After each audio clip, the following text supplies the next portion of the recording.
계속해서 갈릴리에서 만나자 두 번째 시간입니다. 지난 시간 우리는 부활하신 예수님이 제자들을 왜 갈릴리에서 만나야 하는지 그 이유에 대해서 살펴보았습니다. 그 이유는 지난 시간에 말씀을 드렸지만 하나님의 사랑과 그 하나님의 언약 때문이었습니다. 그 언약은 하나님이 우리를 거룩하고 흠없게 하시는 것이고 또 우리를 살아남는 업으로 그렇게 만들어 가시는 것입니다. 그리고 그 사랑은 우리의 무력함과 불가능함과 연약함 그것에 상관없이 하나님이 끝까지 하나님의 약속을 이루신다는 근거가 바로 하나님의 사랑이라고 말씀을 드렸습니다. 그래서 예수님께서 몸소 갈릴리에서 갈릴리의 사람으로 갈릴리의 삶을 사신 것처럼 제자들도 이제 그 출발이 갈릴리가 되고 갈릴리 사람이 되어야 되고 갈릴리의 삶을 살아야 된다. 그 말씀을 드렸죠? 네. 그래서 그렇게 제자로 만드시는 건데 그 대표로 뽑힌 사람이 누구냐면 바로 오늘 본문의 베드로입니다. 그래서 계속해서 지난 시간에 이어서 예수님은 베드로를 계속 어떻게 변화시켜 가시는가 우리는 말씀을 통해서 살펴보고 동일하게 우리도 그렇게 변화시켜 가신다는 것을 동일하게 오바랩이 되어야 되고 우리하고 적용이 동일하게 이루어져야 됩니다. 자, 예수님은 베드로를 제자로 만드시기에 먼저 하시는 게 뭐냐면요. 베드로의 무능력, 무력함, 불가능하고 이런 모든 베드로의 연약함을 폭로하는 작업을 하십니다. 네.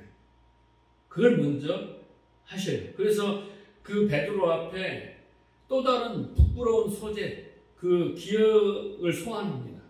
그래서 그 부끄러운 기억의 소재가 뭐냐면 오늘 본문에 숯불입니다. 숯불. 9절에 보면 육지에 올라와 보니 숯불이 있는데 그 위에 생선이 놓여 있고 떡도 있더라 그랬죠. 네. 예수님은 지금 숯불을 펴놓고 지금 고기 한 마리도 밤새도록 못 잡았잖아요. 그런데 엄청 잡았어요. 그래서 사도 요한이 주님이 아니냐 그랬더니 겉옷을 걸치고 바다에 뛰어들어서 헤엄을 쳐서 예수님께 왔습니다. 딱 올라와 보니까 그 앞에 숯불이 딱 놓여 있는 거예요. 여러분 왜 하필이면 숯불이었을까? 숯불에 대한 아픈 기억이 베드로에게 있어요. 숯불에 대해서. 그 요한복음 18장 16절부터 보면요. 베드로는 문 밖에 서 있느니라 대제사장을 아는 그 다른 제자가 나가서 문을 지키는 여자에게 말하되 베드로를 데리고 들어오니 문 지키는 여종이 베드로에게 말하되 너도 이 사람의 제자 중 하나가 아니냐 하니 그가 말하되 나는 아니라 하고 그때가 추운 고로 종과 아랫사람이 불을 피우고 서서 쬐니 베드로도 함께 서서 쬐니라. 이게 세 번이 반복되잖아요. 세 번 물었을 때 세 번 다 부인을 합니다. 그리고 그 자리가 바로 불을 쬐는 자리였습니다. 죽어도 예수님을 부인하지 않겠다 그렇게 맹세했던 베드로가 예수님을 세 번이나 부인했습니다. 그 숯불 앞에서. 그리고 다시 그 숯불 앞에 선 거예요. 우리의 기억은 그렇게 되잖아요. 연상이 되니까. 네. 그 숯불 앞에 선 베드로의 심정은 어땠을까요? 사도 요한은 지금 일부러 이렇게 요한복음을 쓸 때 베드로가 얼마나 연약하고 무능력하고 무력하고 불가능한 것인지를 여러 가지 소재를 통해서 이렇게 폭로하고 있는 것입니다. 그러니까 그 숯불은 나는 죽을지언정 주님을 배반하지 않겠다. 남들은 다 버려도 나는 절대 주님을 배반하지 않고 버리지 않겠다. 그것은 자신의 힘과 그죠? 자신의 어떤 결단과 의지와 생각과 이렇게 자신만만했던 베드로가 지금 이 숯불 앞에서 무너지고 결국은 갈릴리 사람으로 끌어내려지고 있는 것입니다. 그래서 제자는 베드로처럼 의기양양하고 당당하고 막 그러는 자가 아니라 구별된 자로서 연약한 자로 하나님만을 의지하게 사는 갈릴리 사람으로 자기의 힘의 모든 근거를 가지고 하나님을 돕겠다는 그런 바리새인적 사람이 돼서는 안 된다는 것을 예수님이 지금 보여주고 있습니다. 그렇게 우리는 하나님을 도와줄 수 있는 사람은 이 세상에 하나도 없어요. 하나님을 도울 수 있는 사람은 단 한 명도 없습니다. 그러니까 우리가 교회에서 이렇게 하나님 일을 한다고 하지만 자신의 것을 불태워서 예수님을 돕는 게 아니에요. 교회는 자신의 것을 불태워서 자신의 것으로 자신 능력과 힘으로 하나님을 도와드리는 것은 절대 아닙니다. 오직 전적인 예수님의 십자가의 공로로 그 주님이 주시는 그 믿음으로 그것을 힘입어서 하는 거예요. 그러니까 먼저 우리는 나와서 복음 앞에 서면, 말씀 앞에 서면, 진리 앞에 서면요, 우리는 철저히 우리 자신이 모든 것이 부인당하고 탈탈 털리고 다 아무것도 아닌 것으로 다 보여줘야 되고 그렇게 깨달아져야 되는 거죠. 그러는 자들이 이제 하나님 일을 하게 되는 것입니다.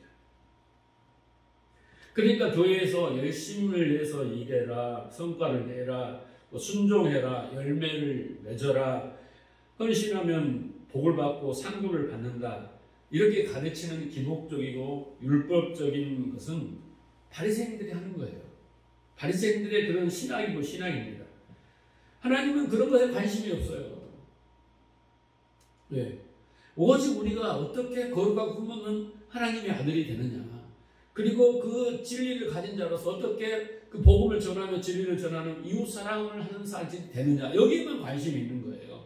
하나님은 지금도 하나님의 열심은 우리를 그렇게 만들어 가고 있는데 우리는 정반대의 내 뜻과 내 유익과 내 목적을 위해서 정반대로 가고 있는 거예요. 그래서 신앙생활이 힘든 것입니다. 자, 그리고 또 한 가지 소재가 뭐냐면요, 숯불이 있고 그 위에 오늘 본문에 보면 생선과 떡이 있다, 이렇게 나옵니다. 이 물고기는, 이 떡은요, 제자들이 마련한 것이 아니고 예수님이 일부러 어디서 구해 오셔서 지금 만들어 놓은 것입니다. 갈릴리 호숫가에서 그 물고기와 떡을 가지고 예수님이 제자들에게 뭔가 가르쳤던 사건이 뭡니까? 그게 바로 오병이어 사건입니다. 그 오병이어의 사건이 작은 그림으로 베드로에게 보여주고 있는 것입니다. 자, 그럼 보세요. 인간적인 눈으로 볼 때 제자들이 그 떡을, 그 생선을 먹어야 됩니까? 양심이 있으면 못 먹죠. 그렇죠? 지금 그 숯불 앞에, 그 물고기와 생선 앞에 자기들이 한 짓이 얼마나 어리석은 짓인가가 양심이 있으면 생각나잖아요. 생각날 거 아닙니까? 주님 앞에 지은 죄가 커서 너무 부끄러워서 주님을 다 버리고 도망갔잖아요. 그래서 먹다가 아마 체하지 않을까. 그런데 예수님은 그 물고기와 떡을 와서 먹으라 라고 말씀을 하십니다. 근데 그걸 제자들이 받아 먹어요. 그래서 이 오병이어 사건이 뭐냐? 요한복음 6장 35절 이하를 보면요, 예수께서 가라사대 내가 곧 생명의 떡이니, 이거예요. 그러니까 오병이어의 사건은 눈으로 보는 것은 몇천 명이 먹고 남은 그런 기적이 아니라, 그렇게 우리가 떡과 고기가 있어야 육신이 사는 것처럼 우리의 영혼이 그 예수님이라는 생명의 떡이라고 그러잖아요. 그 생명의 떡으로 비유하는 그 예수 그리스도의 말씀, 그 진리를 먹어야 너희가 산다. 그래서 결코 줄이지 않고 목마르지 않고 나를 믿는 자 영원히 목마르지 않으리라, 이렇게 말씀합니다. 그리고 그것이 하나님의 뜻이다. 나는 그 하나님의 뜻을 행하려겠다 그러잖아요. 그래서 내가 한 사람도 잃어버리지 않고 마지막 날에 살리리라, 그리고 나를 보고 믿는 자는 영원히 살 거다. 이렇게 말씀하시는 게 뭐냐면 오병이어의 사건의 의미입니다. 그러니까 오병이어의 사건은 예수님이 내가 떡이야, 내가 물고기야, 바로 내가 생명의 떡이다, 너희들을 살리는 생명이다 라고 이렇게 말씀하시고, 내가 너희에게 먹혀주는 하늘의 양식이다. 네. 내가 왜 왔냐면 그렇게 양식을 너에게 먹여서 내게 주신 자들을 다 살리러 왔다. 이게 바로 오병이어 사건의 의미입니다. 자, 그러면 어떻게 하시겠다는 것이죠? 예수님이 아버지께서 택하고 아버지께서 맡긴 영혼들을 찾아가서 어떻게 해요? 강제로라도 내가 입을 벌리고 내가 어떻게 해요? 양식이 되어서 너에게 먹혀질 것이다. 너의 양식이 될 것이다. 이렇게 말씀하시는 것입니다. 떡과 물고기는 예수님 자신이에요. 자신입니다. 그 자신이 내가 생명의 양식이야. 너희는 나를 먹어야 돼. 비유죠. 상징적 비유죠. 먹어야 돼. 다시 말하면 말씀, 내가 가르치는 진리를 너희가 먹어야 산다는 것을 이렇게 물고기와 떡으로 비유를 해서 설명을 하시는 겁니다. 그래서 그 오병이어의 사건의 내용이 숯불 위에 놓여져 있는 물고기와 생선이 그렇게 재현하고 있는 것입니다. 나는 너희들이 아무리 나를 배신하고 또 아무리 나를 떠난다 할지라도 나는 끝까지 쫓아가서 너희 속에 들어갈 거야. 너희에게 생명의 양식이 될 거야. 제자들에게 지금 선언하시고 또 그렇게 만들어 가실 것을 확신하시는 거죠. 그래서 예수님은 제자들이 사람을 낚는 어부로 부르시고 택하셔서 다시 찾아오셔서 이제 살과 피를, 생명의 떡을 준비하시고 그들에게 먹이시는 거예요. 그것은 곧 사람을 낚는 어부가 되는 그 첫째 조건은 뭐냐면 예수 그리스도의 그 십자가의 은혜를 깨달아야 되고, 그리고 너희들은 생명의 떡을 먹어야 많이 어떻게 사람을 낚는 어부가 될 수 있다라는 것을 말씀하고 계시는 것입니다. 너희들을 좀 보라는 거예요. 너희 자신들을 보라는 거예요. 부활한 나를 두 번이나 보고도 여전히 물고기 잡기 위해서, 너의 생명을 위해서 그렇게 그물을 던지고 있지 않니? 네. 그랬잖니. 너의 그게 현실이야. 그러나 이제 내가 어떻게 해요? 생명의 떡이 되겠다. 그래서 너에게 양식이 되겠다. 그러면 너희가 거룩하고 흠먹게 될 것이고 이제 너희가 사람을 낚는 어부가 될 것이다 라는 것을 말씀하고 있습니다. 결국은 구원이, 그리고 우리가 믿음으로 성장하는 거고 또 하나님의 일을 하는 것이 오직 예수 그리스도의 주도권, 그 인도, 그 주님의 주시는 능력 안에서 이루어진다는 것을 선포하고 있습니다. 반대로 베드로는 어떤 존재였습니까? 내가 하겠습니다. 내가 앞장서서 하겠습니다. 확실히 하겠습니다. 믿어만 주세요. 맡겨만 주세요. 이런 사람이었잖아요, 베드로가. 그래서 정반대 이야기를 지금 하고 계시는 겁니다. 그래서 숯불은 베드로의 무력함과 불가능함을 드러내시고, 물고기와 이 떡은 베드로가 주님의 일을 하기 위해서는 생명의 떡이 필요하다라는 것을 설명하고 계십니다. 교회 안에는 이제 우리 보면 신앙생활을 오래 하시고 여러 가지 체험이 많고 헌신을 많이 하고 또 열심을 내는 사람들이 있습니다. 그런 분들은 대부분 자신이 그렇게 많이 할수록 대단한 사람이라고 착각할 수가 있어요. 남들 못하는 거 내가 많이 하니까 나는 대단한 은혜를 받았다든가, 나에게는 그런 열심이 있다든가, 나에게는 그런 힘이 있다든가 이렇게 생각할 수 있습니다. 자기의 힘과 노력으로 되었다고 생각합니다. 그리고 이런 일을, 하나님의 일을 그렇게 자기의 힘과 노력으로 했다고 하는 사람들은 자꾸 어떤 대가를 요구하게 되고, 그리고 그렇게 못한 사람들을 자꾸 정죄하고 비난하고 비판하고 업신여기고 이렇게 하게 됩니다. 누가복음 18장에 자기가 어렵다고 하는 그 바리새인들의 모습이 나오죠. 똑같습니다. 그런데 정말 하나님의 은혜를 깨달은 사람은 오늘 숯불과 생명의 떡을 통해서 자신을 발견한 사람은 절대 그럴 수가 없어요. 네. 그렇게 하나님의 은혜를 깨닫고 자기 자신의 모습을 본 사람은, 자신의 어떤 무력함과 불가능함을 본 사람들은 그 은혜를 받고 나면요, 상대에 대해서 궁휼한 마음밖에 없어요. 궁휼한 마음은요, 정죄하지 않고 비난하지 않고 비판하지 않고 불쌍히 여기는 마음이 궁휼한 마음이에요. 좀 전까지만 해도, 얼마 전까지만 해도 나도 너하고 똑같았어. 그런데 내가 은혜를 받은 거야. 깨달은 거야. 그래서 내 자신을 알게 된 거야. 하나님의 사랑을 알고 약속을 알았어. 그런데 너는 왜 열심히 하냐? 이렇게는 못하고 너도 좀 있으면, 때가 되면 나처럼 깨닫게 될 거야. 나는 너를 불쌍히 여기고 긍휼히 여기고 기다려줄게. 이렇게 가야지, 야, 왜 그렇게 열심히 없어? 왜 기도를 안 해? 이렇게 막 정죄하고 비난하지는 않는다라는 겁니다.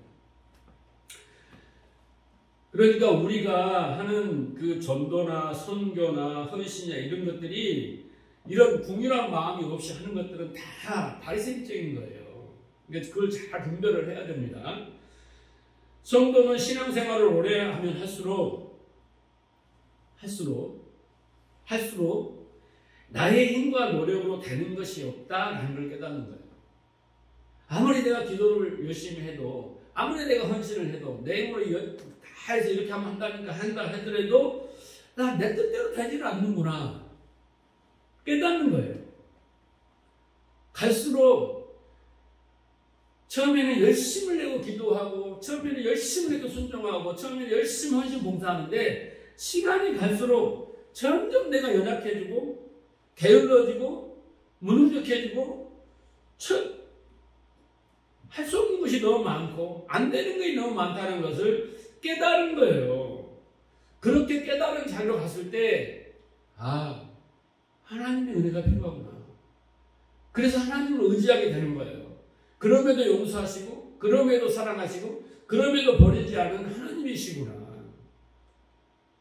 이것을 깨닫는 거예요. 하면 할수록 나의 나됨은 하나님의 은혜구나 라는 거예요.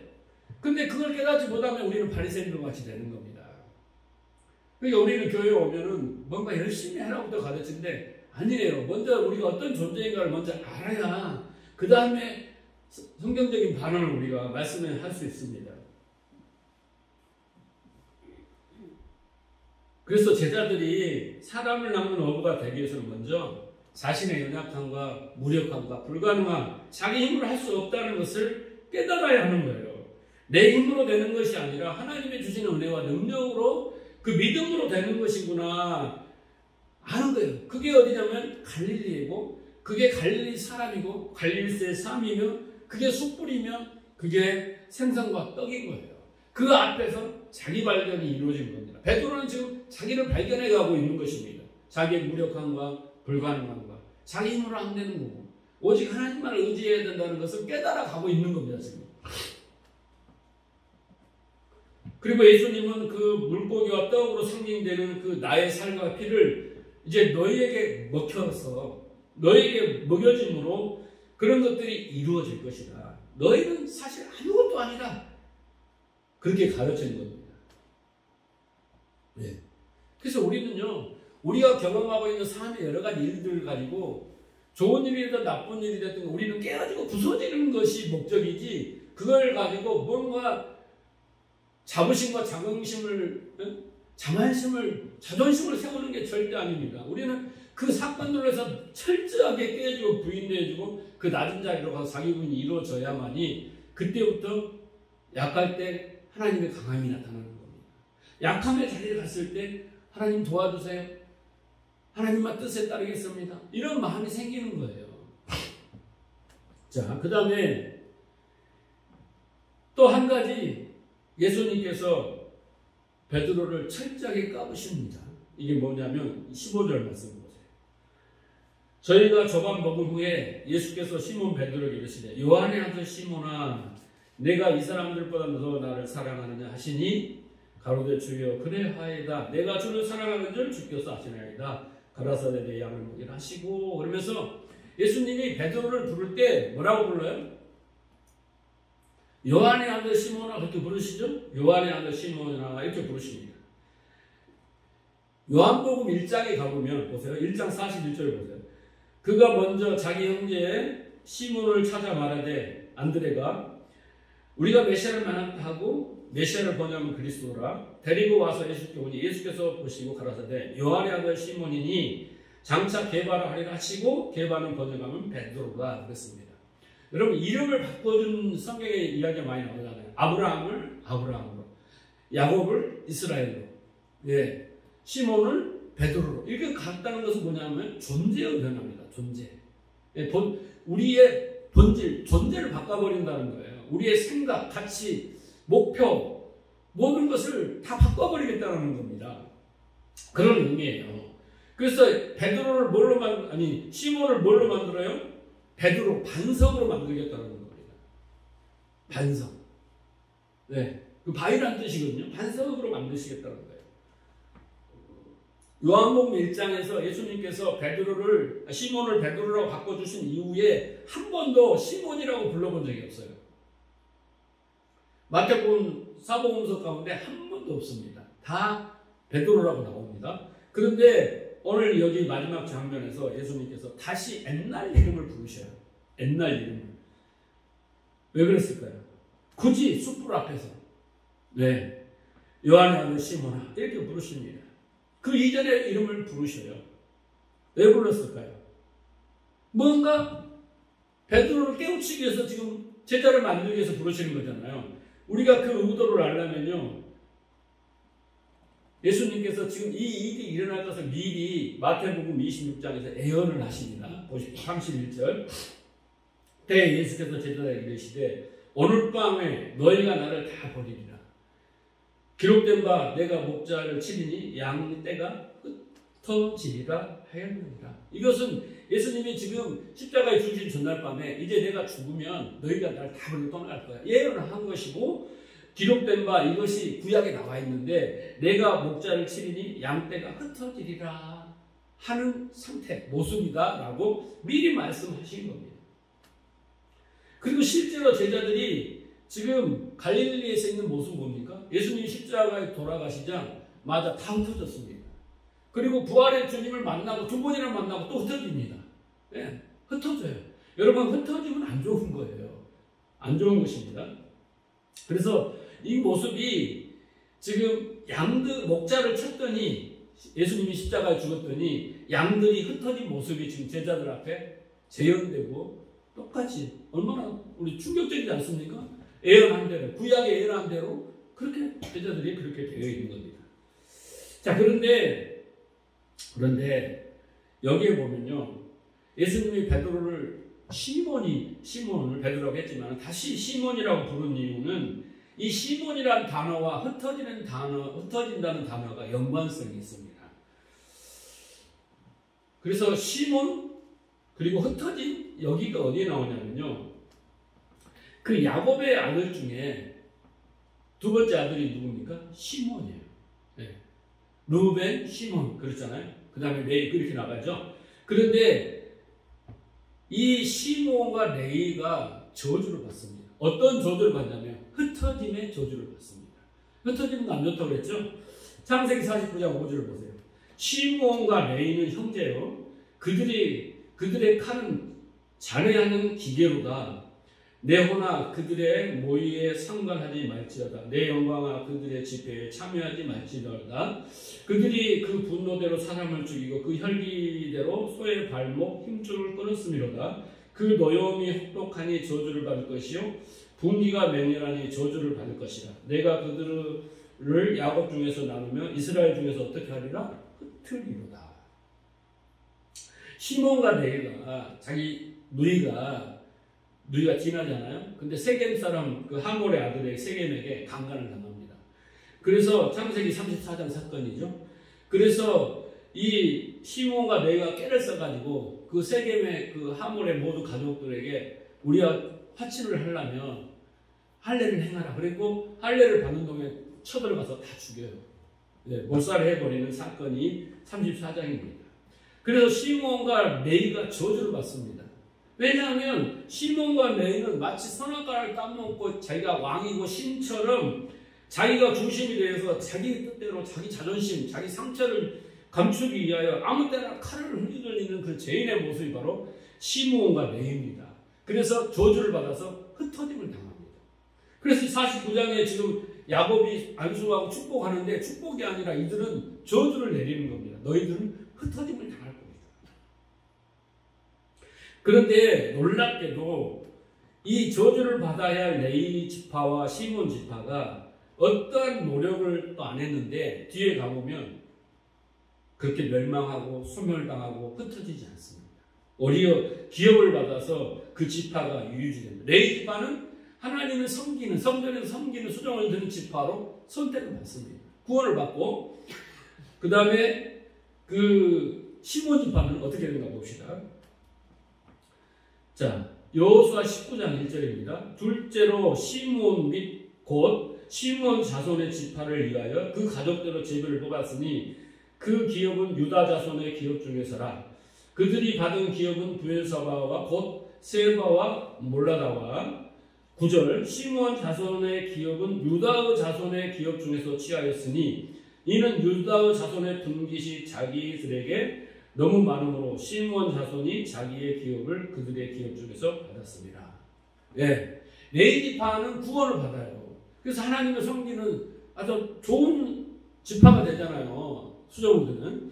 그리고 이 시므온 지파는 흩어짐을 당해야 되는데 오히려 유다 지파가 너무 풍부해서 그 기업을 유다 지파 것을 제비를 뽑아서 부엘세바 이런 것을 나눠줍니다. 그래, 이렇게 흩어지고 소멸을 당해야 하는 시므온 지파가 유다의 지파를 통해서 구원을 받습니다. 그러면 여러분 여기서 유다 지파는 누구를 상징하겠습니까? 유다 지파에서 예수가 나오잖아요. 그래서 예수를 통해서 구원받는 것이 그렇게 흩어짐을 당한 멸망당할 그들이 구원받는다는 것을 상징적으로 지금 이렇게 보여주고 있는 것입니다. 그러니까 시므온은 헬라 말이고 시므온은 히브리 말이에요. 같은 말입니다.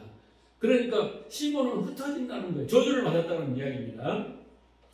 그런데 하나님을 저주를 받아 흩어져 멸시와 천대와 심판의 장소 그 갈릴리에서 흩어져서 소멸되어야 될 시몬 그 시므온이 어떻게 바로 누구예요?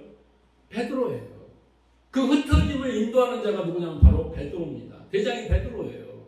그래서 예수님이 시몬 요한의 아들 시몬아 부르시는 것은 이 구약적 배경을 가지고 네가 저주받은 자야. 흩어짐을 당하고 다 흩어지는데 그게 네가 대장이었어. 이 이야기를 지금 상징적으로 보여주기 위해서 의도적으로 예수님이 요한의 아들 시몬아 이렇게 부르고 있는 것입니다. 유다의 후손 예수와 요한의 아들 시몬이 저주받은 자가 만났어요. 그래서 그 유다의 지파 후손이 예수로 말미암아 어떻게 해요? 그 시몬이 흩어짐을 면하는 거예요. 구원을 받는 거예요. 그 구약의 그림이 지금 이 갈릴리 바다 그 안에서 가에서 이루어지고 있는 것입니다. 뿐만 아니라 또 시므온 이야기가 나오면요 재밌는 이야기 또 한 가지 있어요. 자, 누가복음 2장 25절 보세요. 예루살렘에 시므온이라는 사람이 있어요. 예루살렘에 시므온 사람이 나오죠. 이 사람은 의롭고 경건하여 이스라엘의 위로를 기다리는 자다. 이스라엘의 위로가 뭐겠어요? 메시아의 탄생을 기다리는 자입니다. 이 시므온은. 그런데 성령이 그 이에 계시더라. 이 시므온에게 저가 주의 그리스도를 보기 전에 죽지 아니라 하는 성령의 지지를 받았더니 성령의 감동으로 성전에 들어가매 마치 부모가 율법 전례대로 행하고자 하여 그 아기 예수를 데리고 오는지라. 그런데 시므온이 그 아기 예수가 누군지를 알아봐요. 그러면서 아기를 안고 하나님을 찬송하며 가로되 주제 이제 말씀하신 대로 종을 편안히 놓아 주신도다. 이 사람은 메시아를 보기 전까지 죽지를 못해요. 성령이 그렇게 말씀하셨어요. 그러니까 메시아를 보고 나니까 이제 죽어도 여한이 없다 이렇게 말을 하는 거죠. 그래서 30절 내 눈이 주의 구원을 보았사옵고 만민 앞에서 예비하신 것이요 이방에 비추는 빛이요. 여러분 이런 고백은 아무나 하는 게 아니에요. 베드로도 주는 그리스도시요 살아계신 하나님이라고 했을 때 자기가 고백한 게 아니잖아요. 성령을 통해서 고백한 거 아닙니까? 그래서 지금 여기에 보면 그 흩어지고 저주를 받아 소멸대한 시몬이 또 나오죠. 그런데 그 유다지파 후손이 이 세상에 진짜 왔는데 그 시몬이 그 유다지파 사람 앞에 딱 서 있는 거예요. 메시아 앞에 딱 서 있는 거예요. 얼마나 영광스럽겠어요. 자, 그런데 문제는 여기 중요한 거예요. 그 시므온이 어떻게 메시아를 알아보고 메시아가 하실 일을 알아보고 그 메시아를 찬송하며 하나님께 감사를 드렸냐면 무엇 때문에? 성령이 그 위에 계시다라는 거예요. 그죠? 성령이 시므온 위에 계시더라. 성령의 지시를 받고 성령의 감동을 이렇게 되잖아요. 그러니까 결국은 뭐겠어요, 여러분? 베드로도 어떻게 해야 돼요? 성령의 감동으로, 성령의 지시로 사람을 낳는 어부가 되는 거예요. 그 흩어지면서 구원을 받는 거예요. 그렇죠? 그래서 이 시므온이 성령 때문에 이렇게 하나님의 영광과 그 놀라운 능력을 보게 되고 찬양하게 되는 것입니다. 그러니까 창세기 그 49장에 그 야곱이 기도했던 내용이 오늘 이 본문 속에서 다 우리가 이루어지고 있음을 알 수 있습니다. 예수님은 시몬을 숯불 앞에 부르십니다. 베드로는 그 흩어지고 소멸될 수밖에 없는 그 시몬 자리에 앉는 거예요. 영적인 의미입니다, 여러분. 문자적으로 이해할 수도 없고 연구를 안 하면 이렇게 의미를 알 수 없어요. 너는 흩어짐을 당하고 멸망당해야 할 존재야. 그게 지금 뭐예요? 숯불 앞에 앉아있는 시몬이에요. 베드로입니다. 예수님이 그 앞에 앉혀놓는 거예요. 너가 시몬이야. 너는 흩어지고 멸망받고 저주를 받아야 돼. 그런데 유다의 후손 나로 말미암아 구원을 받을 거야. 뿐만 아니라 하나님이 일을 하게 될 거야. 내 제자가 될 거야. 라고 말씀하시는 겁니다. 베드로는 알았을까요? 몰랐을까요? 알았겠죠. 네.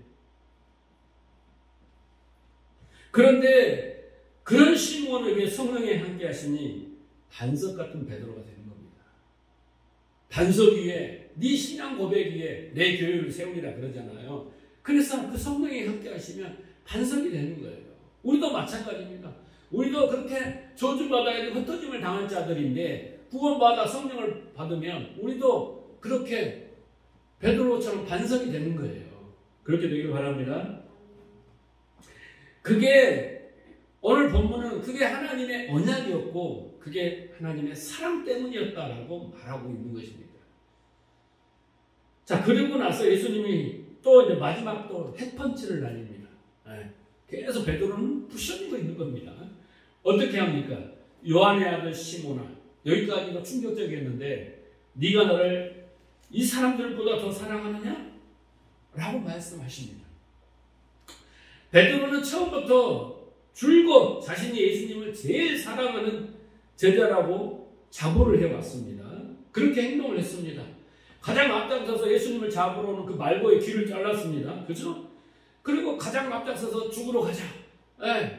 했습니다. 절대 배신하지 않겠습니다. 부인하지 않겠습니다. 다 했습니다. 그런 사람이었어요. 예수님께서 물으시는 거예요. 망신 주려고 물으시는 게 아닙니다. 실제로 너는 정말 너의 열심으로, 너의 의지로, 너의 노력으로 나를 사랑할 수 있다고 생각해? 이 말입니다.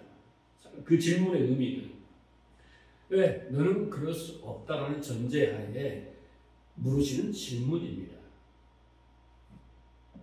그래서 그 질문 앞에 베드로는 그 저주를 받는 시므온의 자리로 꽂히는 거예요. 그 자리로 쭉 추락을 하는 겁니다.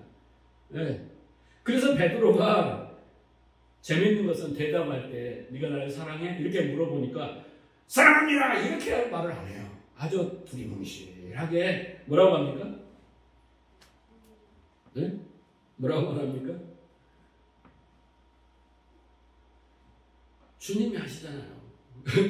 대답을 떠넘겨요. 주님한테. 확고하게 말하지 않고 주님한테 떠넘깁니다. 주님이 아시잖아요. 뭐 아시면서 물어요. 그 애매모호한 답 아닙니까? 과거에는 막 의기양양해서 막 확신을 가지고 이야기한 사람이 이제는 주님이 아시잖아요.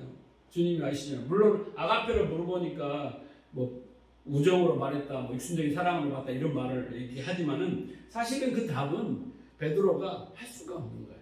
예, 자기 신을 점점 무너지고 그 시므온 자리로 그 흩어짐의 자리로 내려가고 있는 그가 어떻게 주님을 사랑한다. 물론 다음 시간에 사랑에 대해서 우리가 공부할 거예요. 주님이 생각하는 사랑과 성경이 말하는 생각과 베드로가 생각하는 사랑은 질적으로 달라요. 그런데 그런 인간적인 사랑마저도 자신이 없는 거예요. 인간적으로. 하나님이 요구한 사랑을 할 수도 없고, 예, 인간적인 사랑마저도 자신이 없어서 자꾸 대답을 미룹니다.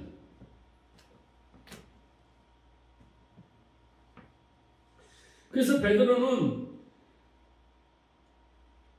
자기가 아무것도 할 수 없고 또 주님을 사랑할 수도 없고 그렇게 말합니다. 네. 여러분 누구도 이런 고백의 자리로 갈 수가 없어요.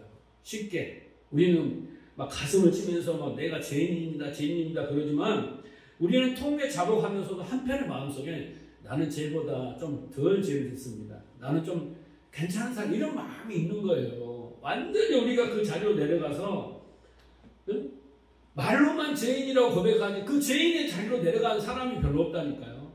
이렇게 예수님이 철저하게 과정을 거쳐서 우리를 부셔버려야지 우리가 그 죄인자로 내려가지 그냥 법을 어겼으니까 거짓말했으니까 죄인입니다. 이 정도지 내가 십자가에서 죽어야 되는 죄인입니다 했을 때 그 심각성과 그 의미를 그 자리로 내려간 사람이 얼마나 있겠어요?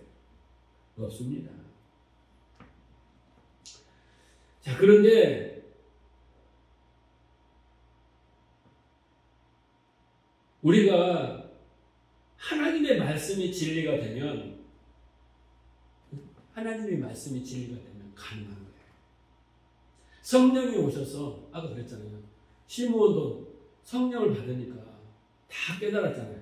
그런 것처럼 하나님의 말씀이 진리가 되면 말씀이 좌우로 날선 것보다 예리해서 우리의 혼과 영과 그 골수를 찔러 쪼갠다고 하잖아요.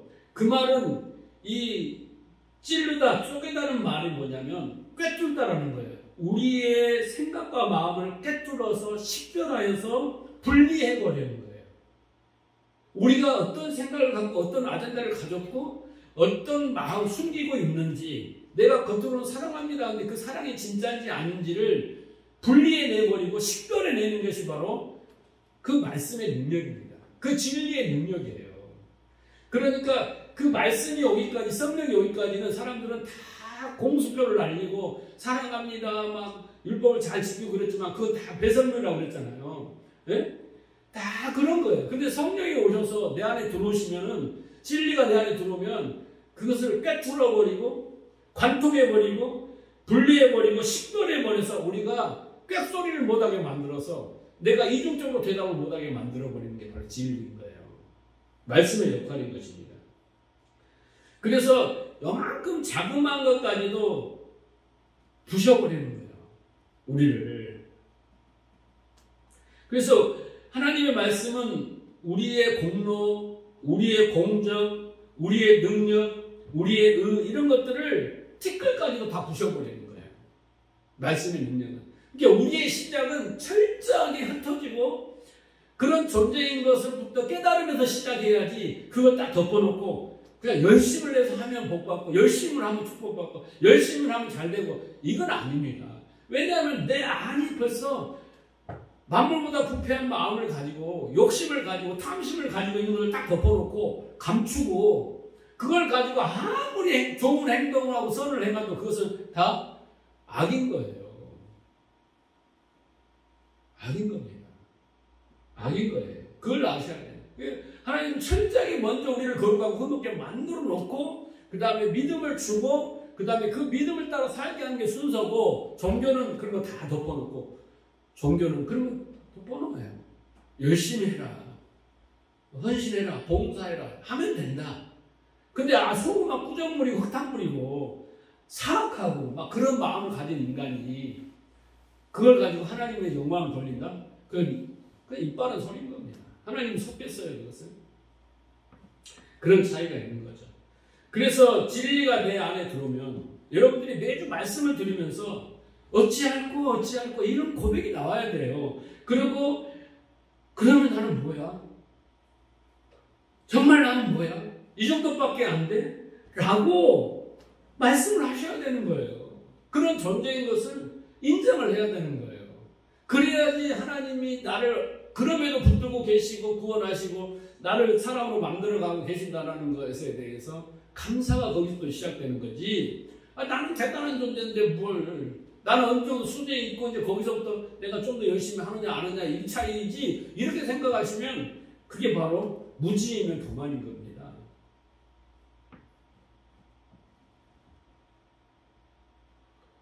그래서 우리가 말씀을 듣고 진리가 내 안에 와서 그렇게 나를 찔러 쪼개면 하나님 은혜가 아니면 하나님께서 예수님께 주신 믿음이 아니면 그 어떤 행위로도 절대 내가 구원에 이를 수 없고 복을 받을 수 없구나. 하나님의 뜻을 행할 수 없구나. 라고 깨닫는 것이 바로 신앙 생활인 거예요. 그게 신앙 생활인 거예요. 무슨 대단한 것을 내놓아서 하나님께 칭찬받고 그 대가로 뭘 받는다? 이건 종교예요. 기독교 안에 있는 종교입니다. 성경은 그것을 원하지 않아요. 구약시대 때는 그렇게 살으라고 했어요. 왜? 이렇게는 안 된다. 라고 알려주기 위해서. 우리가 베드로를 통해서 그렇게 알 수 있는 거예요. 베드로는 의기양양했잖아요.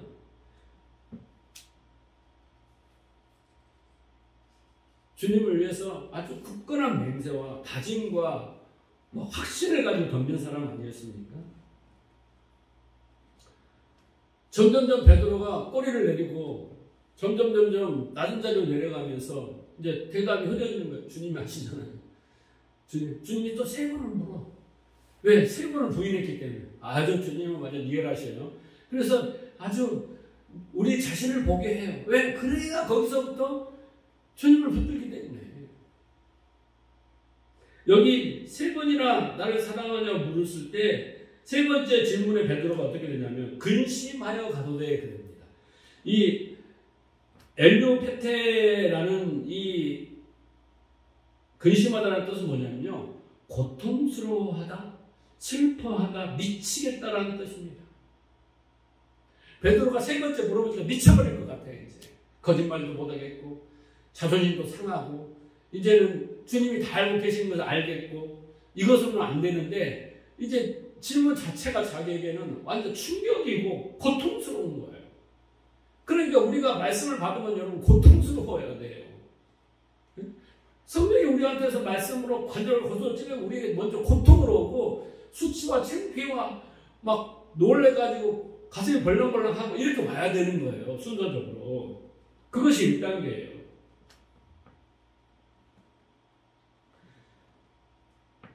그래서 자기가 대단한 존재인 줄 알았는데 그런 확신이 없어진 거예요. 그런 존재가 아닌 걸 알게 된 거예요. 그러면 어떻게 하지? 우리 죽어야 되나? 도망가야 되나가 아니라 그럼에도 불구하고 하나님이 나를 사랑하신다는 나에게 약속하셨다는 그것을 이제 우리는 번뜩번뜩 생각을 해야 되는 거예요. 그걸 붙잡아야 되는 거예요. 여러분 성도는 신앙생활을 할수록 나는 목숨 걸고 주님을 사랑하고 주님을 위해서 교회를 위해 선진한 자가 되었습니다. 이렇게 고백하는 것이 아니라 이게 상황 아닙니다. 점점 자신을 알아갈수록 자기 자부심과 자긍심, 자만심과 이 자존심이 점점 없어지면서 그 하나님의 은혜와 능력을 힘입어서 내가 나아가는 거지. 그렇죠? 그리고 다 이걸 없애는 거예요. 없애는 거예요. 초라해지는 거예요. 초라해지는 거예요. 근데 반대로 신앙생활을 하면 할수록 기고만장하는 사람도 있어요. 자기가 열심히 할수록 기고만장하는 사람도 있어요.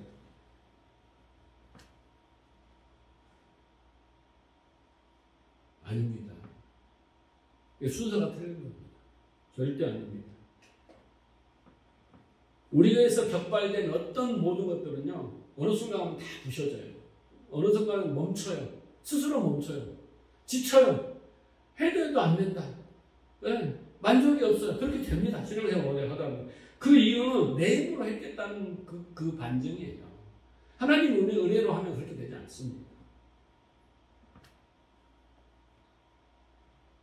그래서 열심히 하면, 최선을 다하면 될 것 같았는데 점점 안 되는구나. 아, 나는 틱불이구나, 먼저이구나. 이런 거 아는 자리로 우리가 내려가게 되는 것입니다. 그래서 주님이 저를 사랑하지 않으면, 붙들지 않으면, 그 은혜를 주시지 않으면 안 되는구나 라는 고백이 절로 나오는 겁니다. 이게 신앙생활의 실체인 거예요. 네. 신앙생활하면 우리가 화려해지는 게 아니라 오히려 초라해지는 겁니다. 그럼에도 하나님의 은혜의 사랑입니다. 오늘 결론을 말하자면 구원이라는 것은, 우리의 성화라는 것은 하나님의 주권과 예수님의 그 주체와 그 모든 걸 주도하심에 우리가 이끌려가는 거지, 베드로처럼 튀어나가서 자기가 하겠다 그런 건 아닙니다. 구원은 하나님에 의해 시작되고 하나님에 의해 진행되고 하나님에 의해 종결되는 은혜의 사건이다. 그럴 때마다 우리는 하나님의 그 열심 앞에 감탄하면서 겸손하게 하나님의 앞서가심을 따라가면 되는 거예요. 인도의 하심을 따라가면 되는 거예요. 우리가 앞서가지도 않고 우리 힘으로 되지 않는 겁니다. 그런데 여러분, 그게 쉽습니까? 우리가 부인되고 부정되는 것이 쉽습니까? 아닙니다. 어렵습니다. 네. 우리는 오늘 이 설교를 들어서 나는 그렇게 돼야지 하지만 다음 주에 오면 우리는 또 우리의 열심을 가지고 하나님께 나가려는 망각증이 가진 자들입니다. 그런다고 해서 여러분, 그런 자리에 가서 내가 정말 나 구원 받았나? 나 예수 믿는 거 맞아? 이렇게 가지 마시고요. 아, 하나님이 또 촛불을 들어대시는구나. 또 나를 깨우치기 위해서, 이것 때문에 내가 인간관계나 모든 관계에 하나님 성숙하지 못하니까 이것을 또 암적인 것을 제거하시려고 들이대는 숯불이구나. 네. 그렇게 생각하시면 됩니다. 그렇게 생각하시고 깨달으면 되는 거예요. 그러니까 우리는 예수를 믿고 난 후부터 사람들은 부자 되고 아프지도 않고 잘 되는 걸 생각하지만 천만의 말씀입니다. 우리의 인생과 가치와 모든 것 다 무너져가기 시작하는 거예요. 초라해지고 가는 겁니다. 그래서 어느 초라한 그 지점에 가서 다시 진짜로 이제 하나님과 동행하는 삶을 사는 겁니다. 그러니까 우리는 올라가는 삶이 아니라 어느 순간까지는, 아브라함도 마찬가지고 야곱도 마찬가지고 철저하게 올라갔처럼 하지만 야곱강에서 무너지잖아요. 야곱도. 그렇죠? 무너져 그 자리에 내려가서, 베드로도 마찬가지고 거기서 이제 진짜 마음을 가지고 진짜 사랑을 가지고 진짜 믿음을 가지고 거기서부터 일어나는 겁니다. 우리는 우리가 열심히 노력해서 자기 은하는 그 무화과 나무 옷으로 헤입어서 자기의 본질적인 수치를 가리고 자기를 영광스럽게 하려고 하나님 앞에 나아갑니다. 나 이렇게 무화과 나무 잎으로 만들었는데 이쁘게 잘 만들었죠. 멋있죠. 신상입니다. 막 이렇게 합니다. 그런데 하나님은 그걸 걷어버리세요. 그리고 네가 벌거벗은 모습이 얼마나 수치스러운가를 먼저 깨닫게 하시고 그 깨달은 자에게 가죽옷을 주십니다. 깨달아야 가죽옷을 입을 수 있는 거예요. 깨닫지도 모르는데 가죽옷을 입힐 수가 없는 겁니다. 그래서 깨달음이 먼저입니다. 그게 하나님의 언약이고 하나님의 사랑인 것입니다. 그래서 우리는 그 언약과 사랑을 굳건하게 붙들려야지 흔들리지 않습니다. 고난 가운데서도, 고통 속에서도, 그 흩어짐의 그 자리에서도 절대 흔들릴 수가 없습니다. 자, 보세요. 구약에서부터 하나님이 신명기 7장 6절을 보세요. 너는 여호와 내 하나님의 성민이라. 성민은 뭡니까? 거룩한 백성이다라는 겁니다. 내 하나님 여호와께서 지상 만민 중에 너를 자기 기업으로 백성으로 택하셨다. 여러분을 어떻게 해요? 창세전에 택하셨습니다. 여호와께서 너를 기뻐하시고 너를 택하시면 왜 택했냐면 너가 다른 민족보다 수요가 많기 때문이 아니다. 오히려 너는 모든 민족 중에 가장 적으니라. 그러니까 아주 볼품없는 벌거벗은 그 흩어짐을 당해야 될 그런 무능력하고 불가능한 존재였다는 거예요. 그런데 택하셨다는 거예요. 하나님은 잘난 사람을 택한 게 아닙니다. 여호와께서 다만 너희를 사랑하심으로, 자, 사랑 때문이에요. 사랑하심으로 말미암아, 그리고 너희 조상에게 하신 맹세를 지키려 하심으로 말미암아 두 개 나옵니다. 하나는 약속 때문이에요. 상대적 약속 때문에. 하나님이 먼저 약속하셨거든요. 약속은 하나님이 먼저 하신 겁니다. 그래서 하나님이 그 약속을 지키시는 거예요. 두 번째는 사랑입니다. 아까 제가 뭐라고 했어요? 우리가 붙들어야 될 게 사랑과 언약이라고 했습니다. 그것 때문에 우리를 택하였다. 9절 그래놓고 뭐라고 합니까? 그런즉 너는 알라는 거예요. 하나님이 너를 사랑하는 것을 알고, 그리고 너를 택하셔서 이제 너를 거룩하고 흠없게 하고 나는 너의 하나님이 되고 너는 나의 백성이 되는 것을 알라는 거예요. 내 뜻을 알라고, 내 마음을 아는 거예요. 여러분, 뭘 하는 게 아니라 아는 게 중요해요.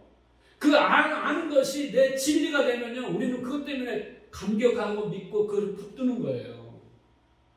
우리가 뭘 열심히 하고 뭘 많이 해야지 하나님은 우리를 기뻐하고 좋아하는 게 아니라 하나님의 뜻과 그 약속을 알고 붙들면 되는 겁니다. 마음에 새기라 그러잖아요. 그렇죠? 그래서 보면 너희를 사랑하심으로 말미암아, 너희에게 맹세를 지키려 하심으로 말미암아 하나님이 우리에게 행하시는 거예요. 이걸 기억하시기 바랍니다. 그러니까 여러분, 하나님의 사랑과 언약을 이해하고 믿어서 그것을 마음에 새기지 못하면 그 성도는, 그 신자는 하나님과 상관없는 사람이 되는 거예요. 하나님은 우리에게 하신 약속과 그 사랑 때문에 우리를 그 약속의 목표 지점으로 이끌고 가시는데, 그 약속이 뭔지, 그 사랑이 뭔지, 뜻이 뭔지 모르면 우리는 우리 뜻과 우리의 그 목표를 이루려고 하는 것은 하나님과 대척점에 서게 되는 겁니다. 그걸 먼저 알아야 돼요. 그러니까 그 하나님의 사랑과 그 언약을 모르고 아무리 열심히 하고 헌신하고 봉사한 건 다 뭐예요? 배설물이에요, 배설물. 바울이 그건 다 배설물이라고 그러잖아요. 그리고 외식하는 자요, 회칠한 무덤이요, 독사의 자식들이 하는 짓이에요. 그걸 모르면. 그래서 결국은 술 피우며 일을 가게 되는 거예요. 그러니까 하나님의 사랑과 언약이 지금 예수님과 베드로 사이에 이루어지고 있잖아요. 그걸 우리에게 보여주고 우리에게 복음을 선포하고 있는 겁니다. 그러니까 하나님의 언약이, 하나님의 사랑이 나에게 적용되어지고 내가 경험되지 못하고 있다고 한다면 여러분, 큰일인 거예요. 큰일인 거예요.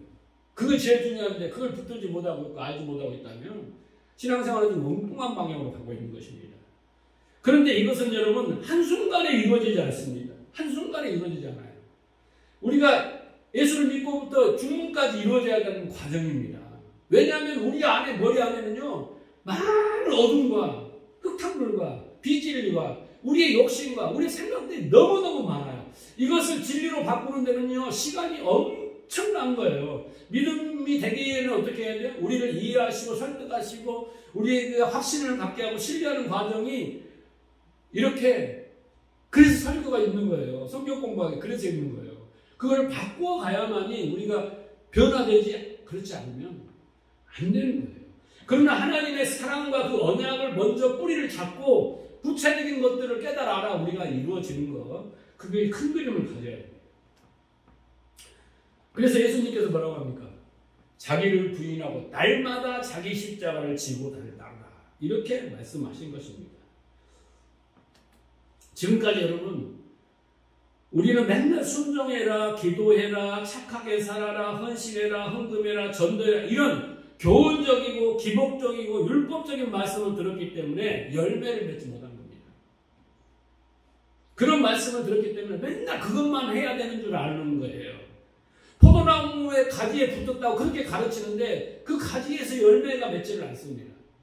오히려 그 가지를 잘라서 불살라고 지경에 이른 겁니다. 열매를 맺으면 하나님도 영광을 받고 우리도 영광을 받고 기뻐해야 되는데 그런 일이 안 일어나는 겁니다. 왜? 순종해라, 기도해라, 착하게 살아라, 맨날 그런 교훈적이고 그런 기복적인 설교를 들었기 때문에. 율법적인. 자, 그런데 그러면 어떻게 되는가? 아까 시몬도 성령을 받아서 성령이 감동하여 다 됐다고 그랬잖아요. 제자들도 나중에 오순절에 성령 받고 다 변화되잖아요. 자, 구약에도 이미 그 말씀이 있습니다. 자, 신명기 6장을 보세요. 6절. 오늘 내가 네게 명하는 이 말씀을 너는 어디에 새겨라고요? 마음에 새겨. 마음에 새겨. 여러분, 구약의 사람들이 왜 포로로 가고 망했습니까? 70년을 포로가 망했잖아요. 말라기로 끝나잖아요. 예수님 시대에 왜 해칠한 무덕이고 독사의 자식이고 왜 외식하는 자들이 됐습니까? 하나님의 말씀을 마음에 새기지 않았기 때문에 그렇습니다. 여러분, 구약과 신약은 언약인데 차이가 뭡니까? 구약은 돌판해줬고 신약은 마음에 새겨준 겁니다. 여기서 마음에 새기다는 건 뭐예요? 레마의 말씀이에요. 진리의 말씀인 것입니다. 우리가 머리에 새기는 것은요, 지식인 거고, 이 지식이 의미가 와서 기적이 표적이 되는 것처럼 의미 마음에 새겨지면요, 이게 진리가 되면 하나님 뜻이 이루어지는 겁니다. 그래서 어떻게 해요? 내 자녀에게 부지런히 가르치며 집에 있을 때나 길을 갈 때나 누워있을 때나 어떻게 해요? 이 말씀을 가르쳐라는 거예요. 어떻게? 마음에 새겨지게. 마음에 새겨지게. 머리에다 새기지 말고, 머리에다만 저장하지 말고, 머리에다 저장하면요, 지식이어서 이게 나를 이끌어가지 못합니다. 근데 이 의미가 깨달아져서 이게 진리가 되면 얘가 나를 이끌어갑니다, 진리가. 이게 마음에 새기는 거예요. 자, 30절, 30장 보세요. 신명기 30장 14절. 오직 그 말씀이 내게 매우 가까워서 내 입에 있으며 내 마음에 있음이지. 똑같은 거예요. 그러니까 내 마음에 있으면 나의 입에 있는 거고 나 가까이에 있는 거예요. 그러니까 말씀이 마음에 있어야 돼요. 그래서 예수님이 너희가 이렇게 들었지. 그런데 그건 머리에만 있는 거예요. 그러니까 독사의 자식들아 이렇게 되는 거고 해칠한 무덤아 외식하는 자들하고 바벨론 포로로 가는 그 나라가 망하는 것은 그들의 말씀이 마음에 없었기 때문에요. 잘못 들었기 때문에 그래요. 그래서 나는 이제 이렇게 이르노니 하고 산상수훈에서 예수님께서 그 진리의 말씀으로 레마의 말씀을 알려주잖아요. 그 말씀이 우리 안에 새겨져야 변화가 일어나는 거예요. 열매를 맺게 되는 겁니다. 그래서 이 말씀이 마음에 새기고 내 마음에 있은즉 기록된 로고스가 레마가 되고 구약의 말로 다바르 기록된 말씀이 선포된 말씀이 아마르 진짜 하나님의 마음을 가진 진리가 되면 된다는 거예요. 자, 요한복음 15장 5절 보세요. 나는 포도나무여 너희는 가지라. 그가 내 안에 내가 그 안에 거하며 사람이 열매를 많이 맺나니 나를 떠나서는 너희가 아무것도 할 수 없습니다. 인정하십니까? 우리는 예수님을 떠나서는 그 열매를 맺을 수가 없어요. 사람이 내 안에 거하지 아니하면 가지처럼 밖에 버려져 마르나니 사람들이 그걸 모아다가 불에 던지느니라. 자, 너희가 내 안에 거하고 여기가 중요한 거예요. 네가 내 안에 거하고 내가 너 안에 거하고 우리는 예수님이 내 안에 거한다고 그렇게 내주한다고 생각하죠. 그런데 거기가 끝이 아닙니다. 뭐라고요? 7절에 네가 내 안에 거했어? 그러면 내 말이 너 안에 거해야 돼 라는 거예요. 아까 구약에서는 뭐라고 했어요? 마음에 새겨라. 마음에 있어라. 그러잖아요. 그렇죠? 내 말이 너 안에 있어야 돼. 진리가 돼야 돼. 새겨져 있어야 돼. 그 의미가 와야지 문자가 소리가 있어서는 안 돼. 그 말이에요. 새겨지면 진리가 너를 인도해 가는 거예요. 그렇잖아요.